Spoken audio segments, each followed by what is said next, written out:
It has been more than 48 hours since Hamas launched its biggest operation in Israel. On day 3 of Israel-Hamas war, the death toll in Israel has climbed past 800 now. Over 500 people have been killed in Gaza.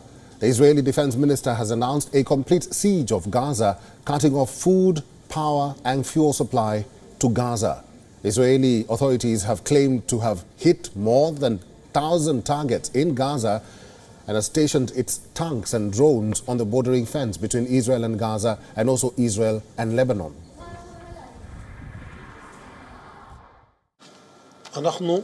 We are imposing a complete siege on Gaza. There will be no electricity, no food, no water, no fuel. Everything will be closed. We are fighting against human animals and we are acting accordingly. Meanwhile, Gaza's health ministry has said that more than a dozen of Palestinians have been killed and many are wounded in an Israeli airstrike on Jabalia refugee camp.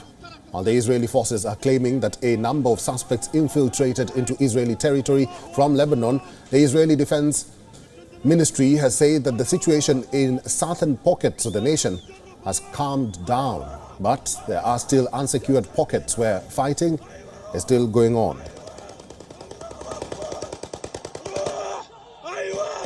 الله أكبر الله أكبر أيوة روح يا شباب هجموا نزل الله أكبر. There's right now we've managed to stabilize it. Again, there's firefights. There's still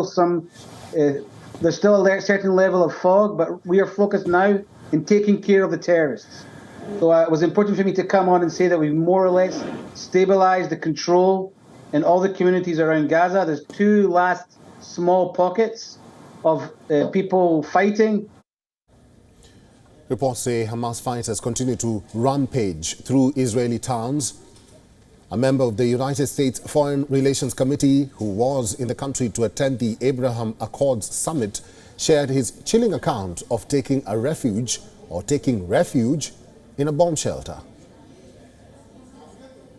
I am in Israel. About this time yesterday, I was jogging behind me in the old city when I got an urgent call from my chief of staff telling me to get back to the hotel as quickly as I could, that Israel was under attack. There were thousands of rockets being launched. When I got back to the hotel, I joined others in the bomb shelter or the stairwells of the hotel. Frightened faces. There were children and elderly families, many Americans. There was a sense of fear and worry, and a knowledge to many of us that there were horrific things going on around the country at that time. Hundreds of people have been killed. Thousands of people have been wounded in a level of attacks at a scale that is staggering and really has not been seen in this country for over 50 years. The Israeli Prime Minister has vowed what he called mighty vengeance on Hamas. Israeli opposition leader and former caretaker Prime Minister Yair Lapid has said a ground incursion into Gaza is not off the table. But he stressed that Israel must consider the fate of the dozens of hostages that have been whisked into the enclave.